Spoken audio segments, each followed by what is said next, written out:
नमस्कार दोस्तों, कलाम एकेडमी के यूट्यूब चैनल पे आपका स्वागत है। तो जैसा कि हम लोग पेपर सॉल्विंग सेशन के अंदर पुराने पेपर्स को सोल्व कर रहे थे और आपके जो एग्ज़ाम्स हो रहे हैं, आपके जो टेस्ट हो रहे हैं, उनके पेपर के सॉल्यूशन देख रहे थे। तो इसी कड़ी में हम लोग सोल्व करते हैं जो आपका टेस्ट पेपर हुआ था, उसके सॉल्यूशंस क्या हैं, उसके आंसर क्या हैं। क्लियर?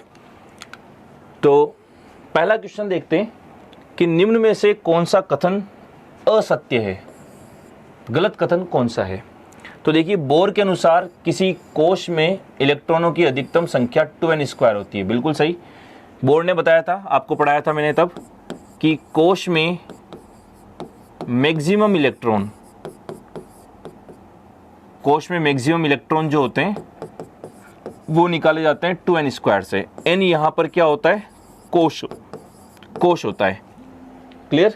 जैसे n = 1 2 3 4 हो, तो अगर फर्स्ट कोश होता है तो उस फर्स्ट कोश के लिए नाम हम देते हैं k, दूसरे के लिए l, तीसरे के लिए m, चौथे के लिए n। तो n यहाँ पर कोशों की संख्या है, यानी नंबर ऑफ शेल है। दूसरी बात, कोश में अधिकतम इलेक्ट्रॉन हम लोग निकाल रहे हैं किससे, 2n² से। कोई भी अगर शेल को ही हम लोग क्या बोलते हैं, ऑर्बिट भी बोलते हैं। तो किसी शेल या ऑर्बिट में अधिकतम इलेक्ट्रॉन 2n² से निकाले जाते हैं। n यहाँ पे नंबर ऑफ शेल होता है, कोश की संख्या होती है या कोश के बारे में बताता है। तो अगर n की वैल्यू 1 है तो वो k कोश होगा, 2 होगा तो l कोश होगा, 3 होगा तो m होगा, 4 होगा तो n कोश होगा। क्लियर? अब अधिकतम इलेक्ट्रॉन निकालने हैं तो 2n² में रखेंगे, n की वैल्यू 1, 2 × 1 का स्क्वायर 2, 2 का स्क्वायर 4, 4 × 2 8। तो k में अधिकतम इलेक्ट्रॉन 8 हो गया, l में अधिकतम इलेक्ट्रॉन, k में अधिकतम इलेक्ट्रॉन 2 हो गया, l में अधिकतम इलेक्ट्रॉन कितना हो गया, 8। n की वैल्यू 3 रखेंगे, 3 का स्क्वायर 9, 9 × 2 18, m में 18 और 4 का स्क्वायर 16, 16 × 2 32।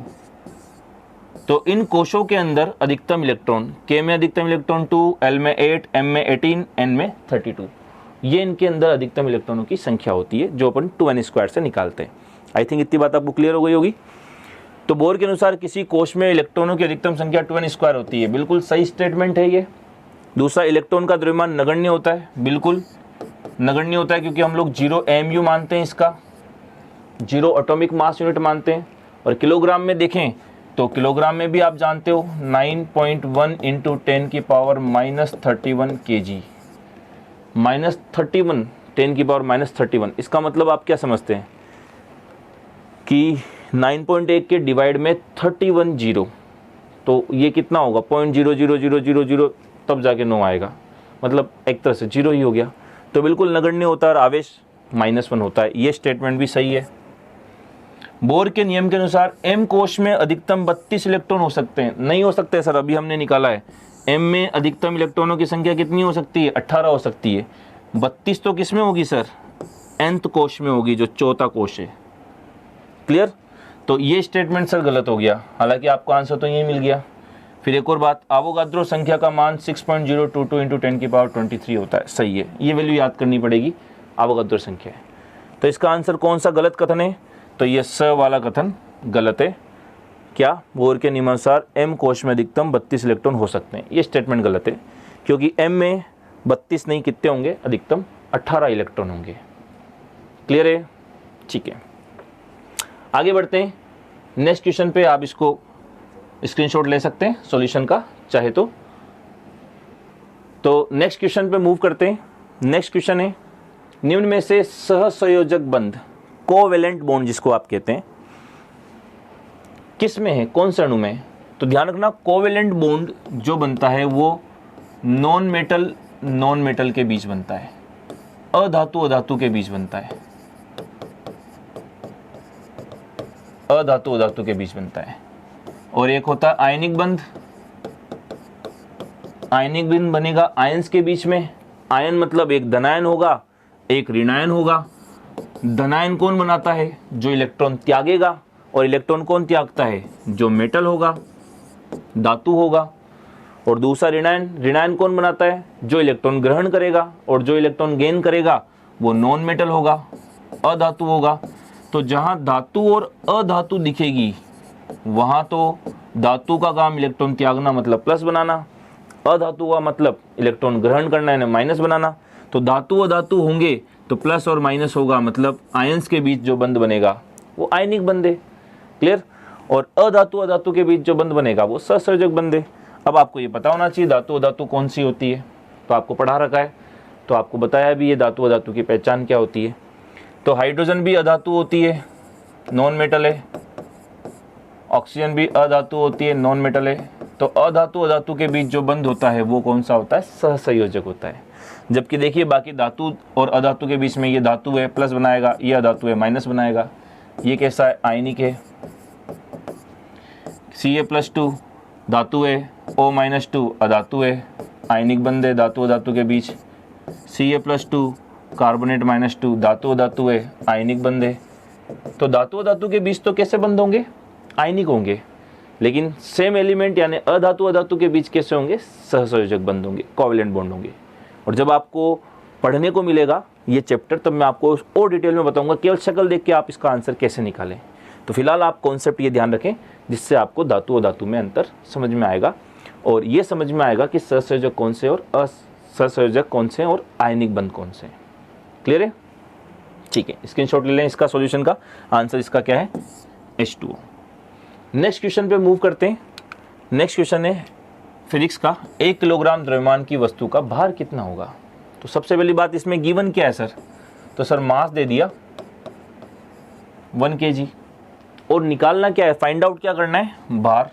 तो सर इसके लिए भार का फॉर्मूला पता होना चाहिए। भार का फॉर्मूला होता है m/g। Clear, g।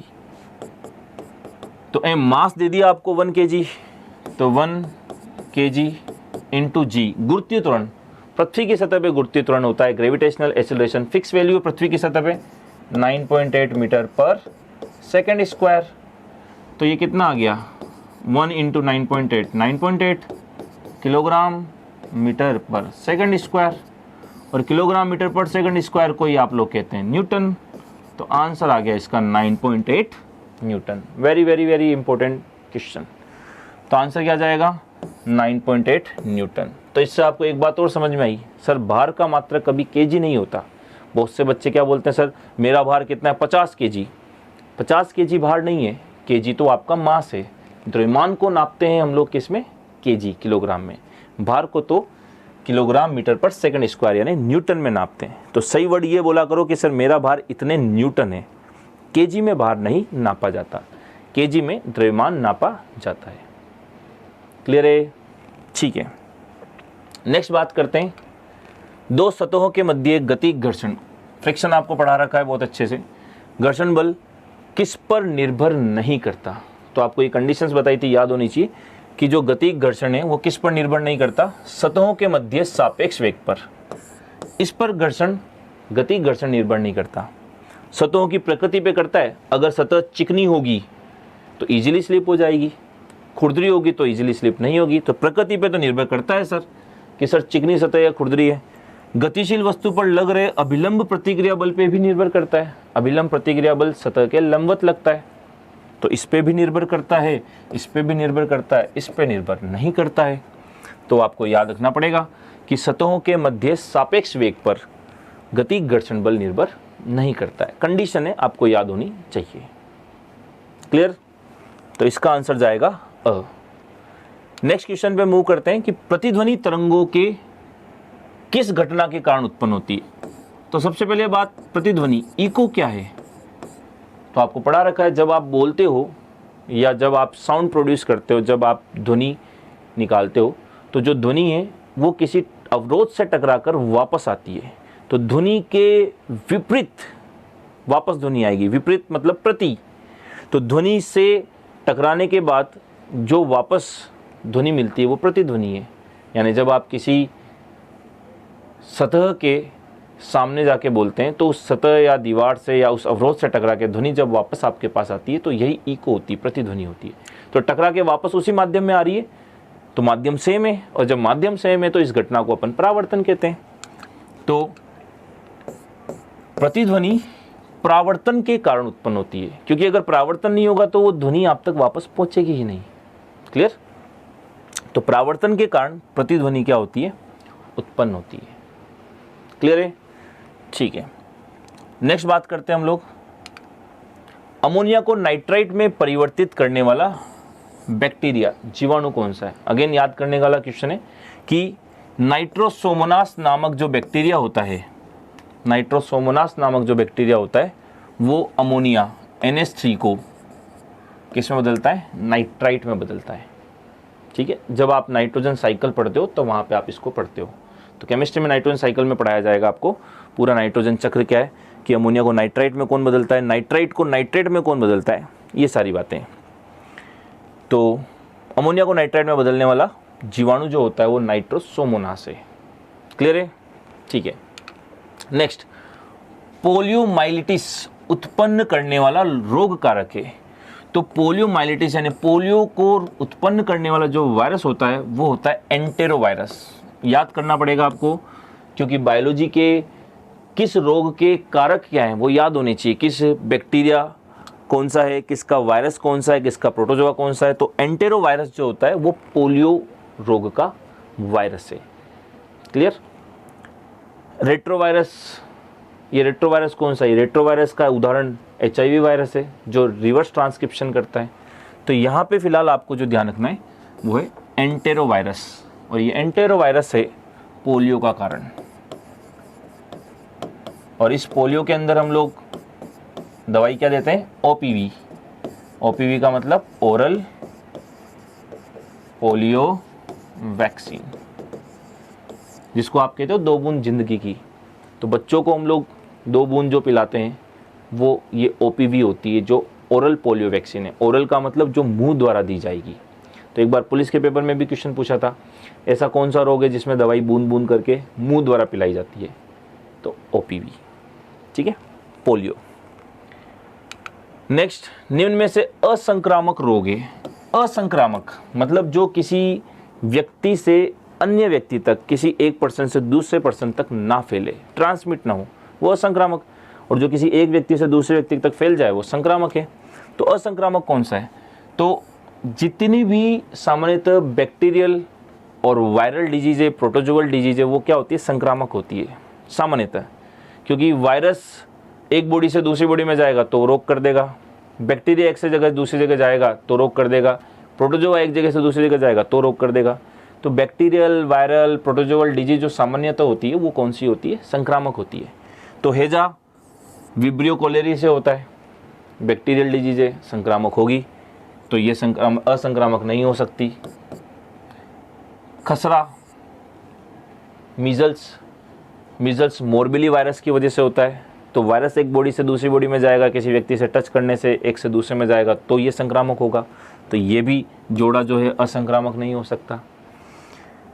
क्षय, TB, ट्यूबरक्लोसिस, माइकोबैक्टीरियम ट्यूबरक्लोसिस की वजह से होती है, बैक्टीरिया की वजह से है, एक जगह से दूसरी जगह जाएगा तो ऑब्वियसली बात है संक्रामक रोग होगा, ये नहीं हो सकता। अब देखिए कैंसर और मधुमेह। मधुमेह होता है डायबिटीज़ इंसुलिन हार्मोन की कमी से। वो तो किसी व्यक्ति के अंदर ही हो सकता है। मेरे अंदर इंसुलिन हार्मोन की कमी है तो वो मेरे अंदर ही रहेगी, आपके अंदर नहीं पहुंचेगी, क्योंकि इसको फैलाने वाला कोई बैक्टीरिया, वायरस, प्रोटोजोआ नहीं है। तो ये असंक्रामक है। ठीक है, कैंसर असंक्रामक है। तो आंसर जाएगा क्या? द। तो इसका आंसर जाएगा कैंसर और मधुमेह कैसे रोग है? असंक्रामक रोग है। क्लियर? ठीक है, आगे बढ़ते हैं। कौन सा कथन असत्य है?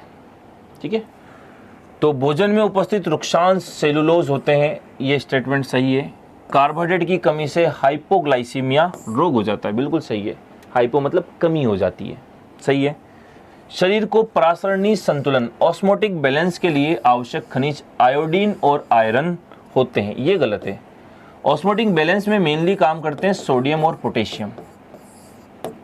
सोडियम आयन और पोटेशियम आयन इसके अंदर मेनली काम करते हैं, तो ऑब्वियसली बात है ये स्टेटमेंट गलत हो गया। विटामिन के का रासायनिक नाम फाइलोक्विनोन है, बिल्कुल सही है। फिलोक्विनोन, नैफ्थोक्विनोन भी कहते हैं, तो ये स्टेटमेंट भी सही है। तो असत्य कथन जो है वो है स स्टेटमेंट। ठीक है, क्योंकि देखिए इनमें बायोलॉजी वाले क्वेश्चंस में बहुत ज़्यादा कोई कॉन्सेप्ट नहीं होते, स्टेटमेंट होते हैं जो आपको ध्यान होने चाहिए, फैक्ट होते हैं। कॉन्सेप्ट्स आते हैं फिजिक्स और केमिस्ट्री के अंदर, जैसे मैंने आपको केमिस्ट्री के अंदर बताया था 2n² वाला, आपको नॉन मेटल मेटल वाला कॉन्सेप्ट बताया था। तो बायोलॉजी में बहुत ज़्यादा एक्सप्लेनेशन नहीं होता, बायोलॉजी में क्या होता है, मेनली फैक्ट होते हैं जो आपको याद होने चाहिए, ठीक है। अब जैसे के का नाम फाइलोक्विनोन है तो है, कोई कॉन्सेप्ट नहीं है, आपको याद रखना पड़ेगा। तो ज़्यादातर चीज़ें, अब इसके अंदर सोडियम पोटेशियम यूज़ आते हैं तो आते हैं, तो ये सारी बातें हैं जो आपको इसमें ध्यान रखनी है। इसका आंसर जाएगा स, क्योंकि इसमें सोडियम और पोटेशियम हेल्प करते हैं। नेक्स्ट क्वेश्चन पे मूव करते हैं। निम्न में से कौन सा कथन असत्य है? अब जैसे ये भी फैक्चुअल बात है, देखिए कि चंद्रमा 27 दिन में पृथ्वी के एक चक्कर पूरा करता है, सही है। अब आपके सब 27 में क्यों करता है, 25 में क्यों नहीं करता? तो कोई लॉजिक नहीं है, याद रखना है आपको। एक साल में इतने दिन होते हैं तो होते हैं, एक दिन में 24 घंटे होते हैं तो होते हैं, कोई पर्टिकुलर लॉजिक नहीं है, ये फैक्चुअल चीज़ें आपको याद होनी ज़रूरी है। शुक्र ग्रह के चारों ओर सल्फ्यूरिक एसिड के बादल हैं, बिल्कुल है, तभी तो शुक्र ग्रह के चारों ओर बादल होंगे, तो जो प्रकाश आएगा ये प्रकाश को परावर्तन करेगा, तो ये बादल क्या करेंगे, इस लाइट को यहीं रोक लेंगे, इस हीट को यहीं रोक लेंगे। तो जो ये होगा कौन, शुक्र, इसकी सतह पे गर्मी ज़्यादा लगेगी, तभी तो सूर्य के सबसे पास हालांकि बुध है, उसके बाद शुक्र है, तब भी बुध सर्वाधिक गर्म नहीं है। सर्वाधिक गर्म कौन है, शुक्र है, इन बादलों की वजह से, क्योंकि ये प्रकाश का परावर्तन जब करता है तो ये बादल उस प्रकाश को रोक लेते हैं, तो उस सतह के चारों ओर क्या होने लग जाती है, हीट बढ़ने लग जाती है। इसलिए शुक्र सर्वाधिक गर्म ग्रह है, बुध नहीं है। जबकि बहुत से बच्चे गलत करते हैं कि सर सूर्य के सबसे पास तो बुध है, ये गर्म होना चाहिए, नहीं है, क्योंकि वहाँ ऐसी परावर्तन की घटना नहीं हो रही, उसकी तुलना में शुक्र में परावर्तन की घटना हो रही है, इसलिए शुक्र ज़्यादा गर्म ग्रह है। ये कॉन्सेप्ट अब ये पता होना चाहिए आपको, क्लियर। तो ये भी स्टेटमेंट सही है। अरुण ग्रह सूर्य की अधिकतम दूरी पर स्थित है, ये गलत है, क्योंकि सर बुध, शुक्र, पृथ्वी, मंगल, फिर एस्टेरॉयड आ जाते हैं, फिर बृहस्पति, शनि, अरुण, वरुण, यम। तो अरुण के बाद तो वरुण है, ठीक है, तो वरुण सबसे दूर का ग्रह है, ठीक है। हालांकि वरुण के बाद यम भी था, लेकिन उसको हमने ग्रहों की श्रेणी से बाहर कर दिया, तो देखा जाए तो यम सबसे दूर होगा, प्लूटो जिसको आप कहते हो, पर वो नहीं है। तो अरुण के बाद तो सर वरुण अभी प्रेजेंट है ग्रहों की श्रेणी में, तो वो सबसे दूर होगा, तो ये गलत स्टेटमेंट हो गया। गैनीमीड एंड यूरोपा बृहस्पति के उपग्रह हैं, बिल्कुल है सर, याद होने चाहिए कि ये दोनों इसके उपग्रह सैटेलाइट हैं। तो इसका आंसर क्या जाएगा, स, कि सर ये स्टेटमेंट क्या है, गलत है, क्लियर, ठीक है। आगे बढ़ते हैं। निम्न में से एक कृत्रिम पारिस्थितिकी तंत्र, इकोसिस्टम, कौन सा है, वो भी कौन सा, कृत्रिम। तो कृत्रिम मतलब जो हम बना रहे हैं, प्राकृतिक इकोसिस्टम जो नेचुरल बनते हैं। तो वन नेचुरल है, हम नहीं उगा रहे वन को जाकर के, तो सर वन तो प्राकृतिक है, प्राकृतिक है। घास का मैदान भी प्राकृतिक है, आपने पंपी, प्रेरी, पंपास ऐसा नाम सुने होंगे आपने, तो घास के मैदान भी कैसे, प्राकृतिक है। तालाब प्राकृतिक है। शस्य, फसल, क्रॉप को हम उगाते हैं, कृत्रिम है। तो इसका आंसर क्या जाएगा, कृत्रिम जाएगा। ये तो आप चार ऑप्शन को देख के इजीली कर सकते हो, बहुत कोई कंफ्यूजिंग क्वेश्चन नहीं होते, ठीक है। तो इसका आंसर है शस्य, फसल हम लोग उगाते हैं, तो कृत्रिम है, प्राकृतिक नहीं माना जाएगा। मूसला मूल के उदाहरण, अगेन रटने वाला क्वेश्चन, आपको पता होना चाहिए। मूसला मूल के उदाहरण ये, अपिस्तानिक मूल के उदाहरण ये, दो प्रकार के मूल पढ़ते हो आप बायोलॉजी में, ठीक है, टैप रूट और एडवेंटिशियस रूट। तो जो मूसला मूल के उदाहरण है वो है आम और नीम, याद होना चाहिए। आम और नीम मूसला मूल टैप रूट के उदाहरण है, जड़ें इनकी अपेक्षाकृत थोड़ी सी मोटी होती है, ठीक है। निम्न पर विचार करें। ईमेल का पुराना नाम इंटरनेशनल मेल है, गलत है। ईमेल का पूरा नाम होता है इलेक्ट्रॉनिक मेल, ठीक है। तो ये तो स्टेटमेंट गलत हो गया कि सर ईमेल का पूरा नाम इलेक्ट्रॉनिक मेल होती है, इंटरनेशनल मेल नहीं होती, तो स्टेटमेंट गलत है। फैक्स का आविष्कार अलेक्जेंडर बेन, BAI है, बेन ने किया था, बेल नहीं है, बेन, ये सही है। अलेक्जेंडर बेन नामक साइंटिस्ट था जिसने फैक्स का आविष्कार किया था। फैक्स क्या होता है, FAX, फार अवे, जीरोक्स, दूर अगर कहीं आपको जीरोक्स भेजनी है, उसको अपन ने शॉर्ट में कह दिया फैक्स। तो फैक्स का आविष्कार अलेक्जेंडर बेन ने किया था, BAIN, बेन, तो सेकंड स्टेटमेंट तो सही है सर, पहला गलत है। तो कौन सा सही है? सत्यकूट, केवल सेकंड। पहला गलत है तो केवल दूसरा सही है। अब ये फैक्चुअल बात है कि सर फैक्ट्स का आविष्कार बेन ने किया था, तो किया था, आपको याद होना चाहिए। तो देखिए इन जगह पे आपको याद भी करना पड़ेगा, फिजिक्स केमिस्ट्री वाले पोर्शन में समझना भी पड़ेगा। क्लियर? आगे बढ़ा जाए। ये अच्छा क्वेश्चन है। अब देखिए इसमें कॉन्सेप्ट तो है, ये कैलकुलेशन भी है, कुछ चीज़ें याद भी होनी चाहिए जो आपको पढ़ाई है कि सर 15 सेंटीमीटर फोकस दूरी का अवतल लेंस, मतलब सर हमको दे दिया अवतल लेंस। देखिए न्यूमेरिकल को सोल्व करने का,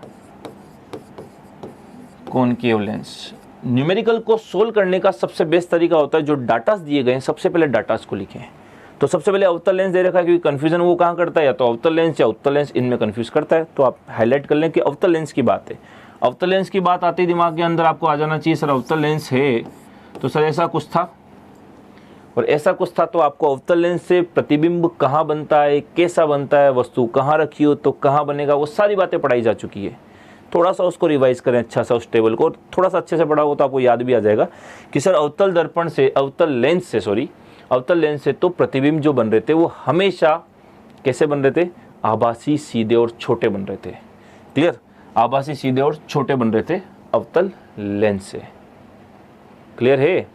और आपको पता है वो सारे प्रतिबिंब लेंस के इस साइड बन रहे थे, क्योंकि दो ही तो उसके अंदर ऑप्शन थे, एक तो वस्तु अनंत पर हो तो फोकस पे बन जाती थी, और अनंत और प्रकाशिक बिंदु के बीच में हो तो फोकस और दर्पण लेंस के बीच में बनती थी। तो आपको ये बता रखा था। तो इसका प्रतिबिंब भी किधर बनता है, इधर। वस्तु भी नो डाउट आप इधर ही रखोगे u, और इसका प्रतिबिंब भी किधर बनेगा, इधर ही। और इसकी फोकस दूरी आपको पता है, इसकी फोकस दूरी कैसे होती है, तो अवतल लेंस की फोकस दूरी बता रखी है आपको कैसी होती है, नेगेटिव होती है। तो इसकी फोकस दूरी कैसी होती है, नेगेटिव। ये कॉन्सेप्ट है जो आपको बहुत अच्छे से पढ़ाए हैं। अब ये कॉन्सेप्ट अगर आपको वहाँ के याद है तो न्यूमेरिकल सोल्व होगा, अदरवाइज नहीं होगा। क्लियर? तो आपको रिवाइज करवा दिए मैंने, आप चैप्टर खोलें, आपको पढ़ा रखा है, नोट्स में देखें। अवतल लेंस के लिए, अवतल लेंस हो या अवतल दर्पण हो, फोकस दूरी हमेशा और हमेशा नेगेटिव। क्लियर? वस्तु का साइन हमेशा नेगेटिव आता है, ठीक है। और v का साइन डिपेंड करता है कि प्रतिबिंब किधर बन रहा है, उसी दिशा में बन रहा है, उसके विपरीत दिशा में बन रहा है। तो जिधर प्रकाश आ रहा है या लेंस के लेफ्ट साइड बन रहा है तो वो नेगेटिव होगा। तो इधर की ओर बनेगा तो ऑब्वियस सी बात है प्रतिबिंब की दूरी नेगेटिव होगी। अब देखिए क्या क्या गिवन है। 15 सेंटीमीटर फोकस दूरी, f की वैल्यू 15 सेंटीमीटर, तो सर फोकस तो कैसी आएगी, नेगेटिव। ये लो सर नेगेटिव, ठीक है। किसी बिंब का प्रतिबिंब लेंस से 10 सेंटीमीटर, प्रतिबिंब की दूरी होती है v, कितने सेंटीमीटर, 10 सेंटीमीटर। और चूंकि सर ये अवतल लेंस से प्रतिबिंब तो इसी दिशा में बनता है जिधर वस्तु रखी हुई है, तो इसकी दिशा भी क्या होगी, नेगेटिव, साइन भी नेगेटिव, ठीक है। दूरी पर बनता है। लेंस बिंब से कितनी दूरी पर है, मतलब क्या निकालना है, यू निकालना है। तो यू तो निकालना है तो सर इसको प्लस माइनस से लिखने की जरूरत नहीं है, यू का साइन तो अपने आप आपको आंसर में मिल जाएगा। और थोड़ा सा अगर आप दिमाग लगाएं तो आपको पता है यू की वैल्यू तो सर हमेशा नेगेटिव होती है। तो अगर इनमें से कोई 3 प्लस में होता और एक नेगेटिव में होता तो आपका आंसर तो वही था। पर इस क्वेश्चन के अंदर सारी ऑप्शन नेगेटिव में ही है, क्योंकि सर वस्तु की दूरी तो हमेशा नेगेटिव ही होगी। क्लियर? आपको समझा रखा है क्यों होगी वहाँ पे। तो अब यहाँ पे आपको सोल्व करना पड़ेगा, क्योंकि यू की वैल्यू आपको मिलेगी तो माइनस में, तो जो अननोन है उसको तो आपको साइन के समेत नहीं रखना, उसका साइन तो आपको अपने आप मिलेगा, ठीक है। लेंस फॉर्मूला यूज़ करें, लेंस सूत्र क्या होता है, 1/v minus 1/u is equal to 1/f। ये लेंस सूत्र है। तो सोल्व करते हैं, 1/v minus 1/u is equal to 1/f। v कितना दे रखा है सर, -10 माइनस 1/u निकालना है, 1/f कितना है सर, -15। तो -1/10 को यहीं रहने दो, इसको इधर लिया है, प्लस 1/15 हो गया इज इक्वल टू माइनस का उधर गया तो प्लस का u, ठीक है। एलसीएम लिया, कितना एलसीएम आएगा, 30 -3, ये कितना है 2 इज इक्वल टू 1/u। तो यह है -1/30 is equal to 1/u। -1/30 is equal to 1/u। तो u इज इक्वल टू आ गया -30। आपको बताया था वस्तु की दूरी तो हमेशा माइनस में ही आएगी, तो -30 का है आंसर ये है। अब ये थोड़ा सा कॉन्सेप्चुअल और मैथमेटिकल क्वेश्चन है, इसमें फैक्चुअल नहीं है, कुछ भी रट नहीं सकते न्यूमेरिकल तो सोल्व करना आना चाहिए, पर हाँ उसके लिए आपको ये कॉन्सेप्ट्स पता होने चाहिए, कुछ बातें याद होनी चाहिए या समझी हुई होनी चाहिए। क्लियर? कॉपी कर लें इसको, स्क्रीनशॉट ले लें इसका, आगे बढ़ते हैं हम लोग फिर नेक्स्ट क्वेश्चन पे। तो आशा करता हूँ यहाँ तक की बात आपको बहुत अच्छे से समझ में आ रही होगी, रिवीजन भी आपका प्रॉपर हो रहा होगा कि आपने जो पढ़ा है सर हमको बहुत अच्छे से अभी भी याद है। क्लियर है? ठीक है, तो अगले क्वेश्चन पे मूव करते हैं। अगला क्वेश्चन जो है आपका वो है टेफ्लॉन बहुलक किस एकलक इकाई से मिलकर बनता है। अगेन याद करना पड़ेगा आपको, टेफ्लॉन की एकलक इकाइयाँ होती है। टेफ्लॉन जो होता है ना, टेफ्लॉन को कहते हैं पॉली टेट्रा फ्लोरो एथिलीन, ये टेफ्लॉन का पूरा नाम है। तो किसी बहुलक में से अगर आप पॉली हटा देते हो तो वहां पे आपको एकलक इकाई मिल जाती है। पॉली तो ये बता रहा है कि बहुत सारी, पॉली का मतलब होता है मेनी, बहुत सारी क्या सर, बहुत सारी टेट्राफ्लोरोएथिलीन मिलेगी तो फिर पॉली टेट्राफ्लोरोएथिलीन बनेगा। तो कहीं भी अगर पॉली लगा हुआ है बहुलक के अंदर तो पॉली हटाओगे तो आपको एकलक इकाई मिल जाएगी। पॉली तो केवल ये बता रहा है कि ये एकलक इकाई बहुत बार रिपीट हो चुकी है। तो पॉली टेट्राफ्लोरोएथिलीन से पॉली हटाया तो टेट्राफ्लोरोएथिलीन, ठीक है। तो टेफ्लॉन बहुलक किस एकलक इकाई से मिलकर बना होता है, तो पॉली नहीं यूज करेंगे, किससे मिलकर बना होता है, टेट्राफ्लोरोएथिलीन से बना होता है। क्लियर? पॉली मत लगाओ, पॉली तो इसी का खुद का टेफ्लॉन का नाम है, ठीक है। पॉली टेट्राफ्लोरोएथिलीन तो टेफ्लॉन का ही नाम है। इस टेफ्लॉन बहुलक में से पॉली हटा दोगे तो आपको एकलक इकाई मिल जाएगी टेट्राफ्लोरोएथिलीन, याद रखना पड़ेगा आपको। आगे बढ़ते हैं। प्रोटीन संश्लेषण के लिए कौन कौन से कोशिकांग होते हैं, बचपन से पढ़ रहे हैं। प्रोटीन संश्लेषण के लिए एक तो राइबोसोम काम आता है। कौन? राइबोसोम ओबीसी बात है, एक ही ऑप्शन के अंदर है। और अंतःप्रदवी जालिका, क्योंकि अंतःप्रदवी जालिका दो प्रकार की होती है, एक तो खुरदरी और चिकनी। तो जो खुरदरी अंतःप्रदवी जालिका होती है वो यही इसलिए होती है क्योंकि उसकी सतह पर राइबोसोम पाए जाते हैं, तो वो खुरदरी अंतःप्रदवी जालिका इसलिए प्रोटीन संश्लेषण में मदद करती है। चिकनी अंतःप्रदवी जालिका जिसकी सतह पे राइबोसोम नहीं होते, इसलिए वो फैट और लिपिड के संश्लेषण में हेल्प करती है। तो याद करने का क्वेश्चन है राइबोसोम और अंतःप्रदवी जालिका। और अच्छे से देखा जाए तो कौन सी अंतःप्रदवी, खुरदरी, इसको RER बोलते हैं, रफ एंडोप्लाज्मिक रेटिकुलम। तो ये दोनों हेल्प करते हैं किसमें, प्रोटीन के संश्लेषण में। लाइसोसोम जो था ये आत्मघाती थैलियाँ थी क्योंकि इसके अंदर पाचक एंजाइम है जो पदार्थों का नष्ट करते हैं। Mitochondria power house of the cell है, कोशिका का शक्तिग्रह, एनर्जी प्रोडक्शन करता है। गोल्जिकाय क्या था, गोल्जिकाय क्या करता है, पदार्थों को बाहर ले जाके छोड़ देता है, स्त्रावण का काम करता है। Traffic controller of the cell है, कोशिका का यातायात प्रबंधक है। माइटोकॉन्ड्रिया बता ही दिया। तो इसका आंसर जाएगा राइबोसोम और अंतःप्रदवी जालिका। तभी तो राइबोसोम प्रोटीन संश्लेषण में मदद करता है, तो राइबोसोम को हम लोग प्रोटीन फैक्ट्री कहते हैं, प्रोटीन का कारखाना। इसी को आप लोग कहते हो, इसी को कहते हैं प्रोटीन का कारखाना। राइबोसोम की बात चल रही, ध्यान रखना। प्रोटीन फैक्ट्री, यही कोशिका का इंजन भी कहलाता है, सेल इंजन, और यही सबसे छोटा कोशिकांग भी है, स्मॉलेस्ट सेल ऑर्गेनल। चाहे जंतु कोशिका हो चाहे पादप कोशिका हो, सबसे छोटा कोशिकांग राइबोसोम होता है, ठीक है। बड़ा अलग अलग में अलग अलग होता है। जंतु कोशिका में बड़ा कोशिकांग होता है केंद्रक, पादप कोशिका में बड़ा कोशिकांग होता है रिक्तिका, वैक्यूल। तो इसका आंसर जाएगा राइबोसोम और अंतःप्रदवी जालिका। नेक्स्ट, क्या परिवर्तन होता है जब बर्फ पिघलती है। तो देखिए सबसे पहले तो द्रव्यमान तो क्या रहता है, सामान्यतः स्थिर रहता है। द्रव्यमान सामान्यतः एक ही स्थान पर चेंज नहीं होता। द्रव्यमान एक जगह से दूसरी जगह ले जाने पे चेंज नहीं होता। द्रव्यमान तो जब तक कोई चीज़ जुड़ेगी या निकलेगी नहीं तब तक मास चेंज नहीं होगा। तो मास तो जनरली कहीं चेंज नहीं होगा, चेंज होता है तो आयतन होता है। अब जल का आपको एक एबनॉर्मल बिहेवियर पढ़ाया था कि सर 0 डिग्री से जब 4 डिग्री के बीच इसको गर्म करते हैं तो 4 डिग्री पर जाने पर जल का घनत्व, डेंसिटी क्या हो जाती है, मैक्सिमम हो जाती है। जब जल 0 से 4 डिग्री के मध्य गर्म किया जाता है तो 4 डिग्री पर जल का घनत्व सर्वाधिक होता है। और आपको पता है डेंसिटी इज इक्वल टू होता है मास अपॉन वॉल्यूम। तो सर जब डेंसिटी बढ़ती है तो वॉल्यूम घटेगा ही घटेगा। क्लियर? तो जब 4 डिग्री पे जा रहा है तो डेंसिटी बढ़ रही है तो वॉल्यूम क्या हो रहा होगा? वॉल्यूम क्या हो रहा होगा? कम हो रहा होगा, वॉल्यूम मिनिमम हो रहा होगा।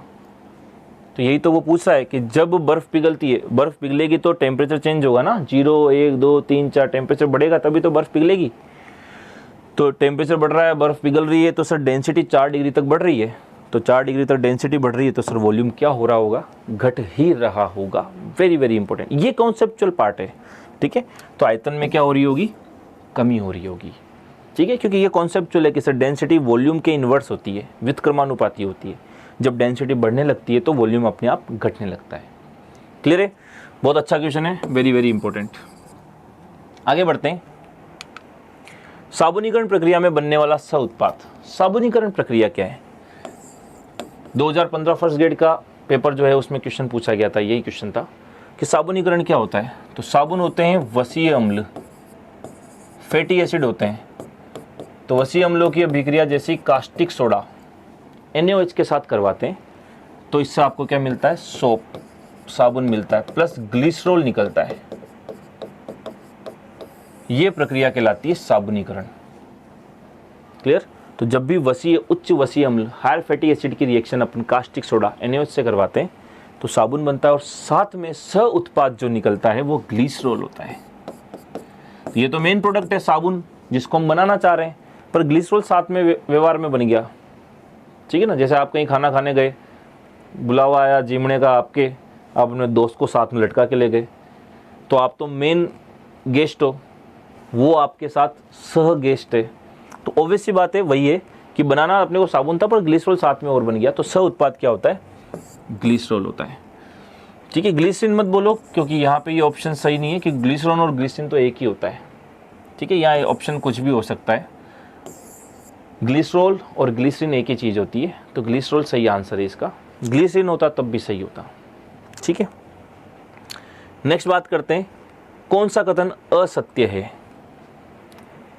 तो देखिए, अंडाशय, अंडाशय जिसको आप बोलते हो ओवेरी, फीमेल में पाई जाती है। तो अंडाशय तो भाई फीमेल में होती है और अंडाशय से अंडा बनता है, अंडाणु बनता है। तो नर जनन अंग नहीं है, तो सही बात है सर, ये नर जनन अंग क्यों होगा?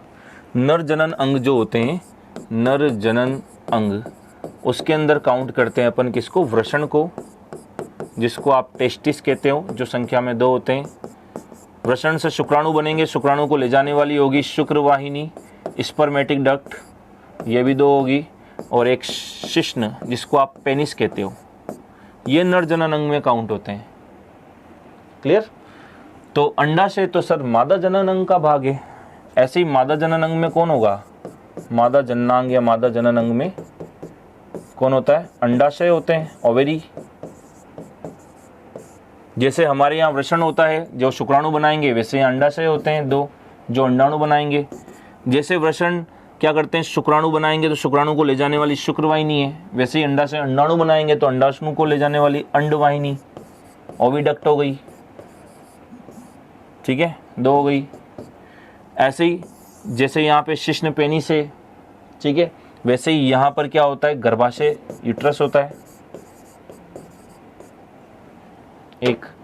तो ये मादा जननांग है, ये नर जननांग है। तो अंडाशय तो नर जननांग का अंग नहीं है, सही बात है, ये तो मादा जनन अंग का अंग है। स्त्रियों में एस्ट्रोजन और प्रोजेस्टेरोन प्रमुख लिंग हार्मोन है, ये भी सही है। एस्ट्रोजन और प्रोजेस्टेरोन हार्मोन क्या करते हैं? मादा लैंगिक लक्षणों के लिए उत्तरदायी होते हैं। मादा के सेकेंडरी सेक्सुअल कैरेक्टर, द्वितीयक लैंगिक लक्षण इन्हीं की वजह से आते हैं। जैसे नर में लैंगिक लक्षण आते हैं टेस्टोस्टेरोन की वजह से, क्योंकि हमारे अंदर टेस्टिस है, वृषण है, तो टेस्टिस की वजह से टेस्टोस्टेरोन बन रहा है। अंडाशय से, ओवेरी से एस्ट्रोजन, प्रोजेस्टेरोन। वृषण नर में प्राथमिक लैंगिक अंग है, वृषण नर में प्राथमिक लैंगिक अंग है, सही है। प्रोस्टेट ग्रंथि एक अंतःस्रावी ग्रंथि है, ये गलत है। अंतःस्रावी नहीं होती सर, ये कैसी होती है?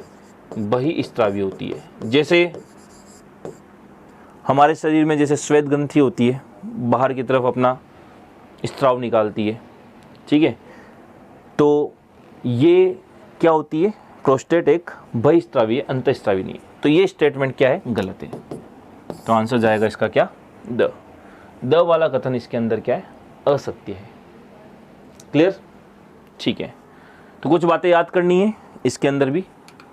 नेक्स्ट क्वेश्चन की बात करते हैं।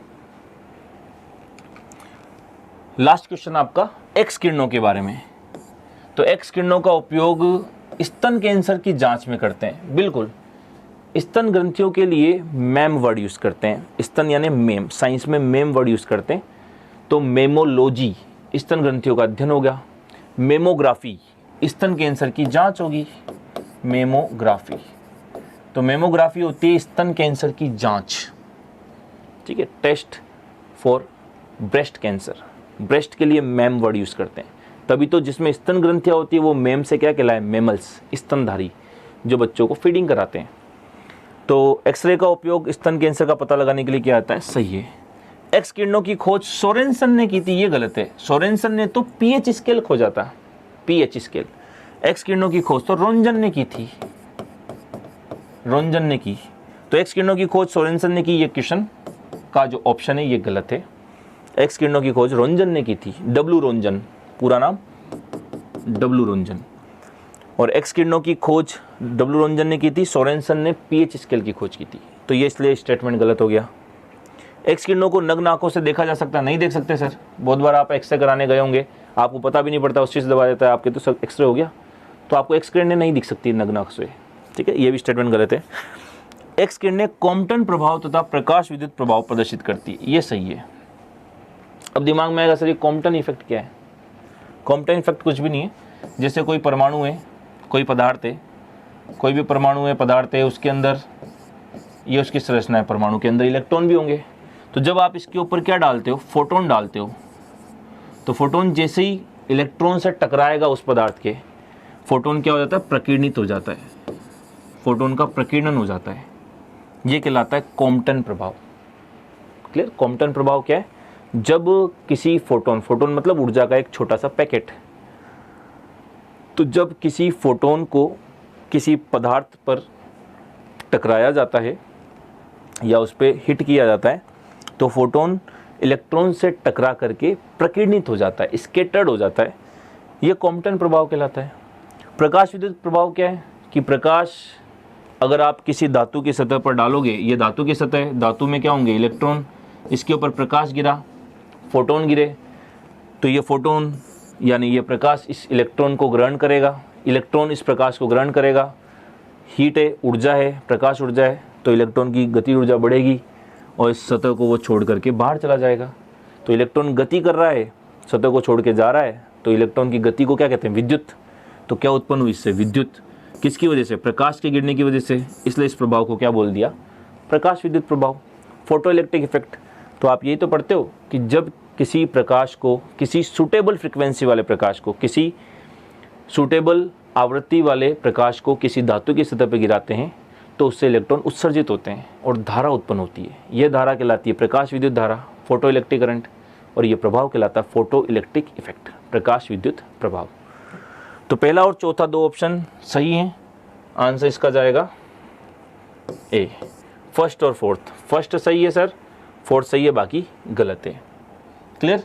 तो ये था आपका एक पेपर सॉल्विंग सेशन जो बहुत अच्छे क्वेश्चंस लेकर के आया था, तो जिसको हमने सोल्व किया है, और होप आपको बहुत अच्छे से समझ में भी आया होगा, कुछ नए कॉन्सेप्ट भी सीखने को मिले होंगे।